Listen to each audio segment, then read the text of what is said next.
नर्मदे हर. आज रोड आहे पण चढ उतार आहे. हे बघा असं नागमोडी चढ उतार. हे आजूबाजूला सातपुड्याची रांग.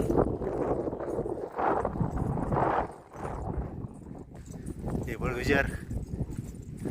नर्मदे हर. नर्मदे हर. चालता येत विचार.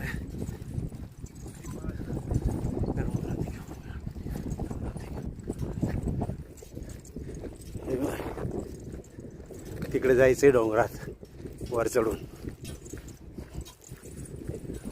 सातपुड्याची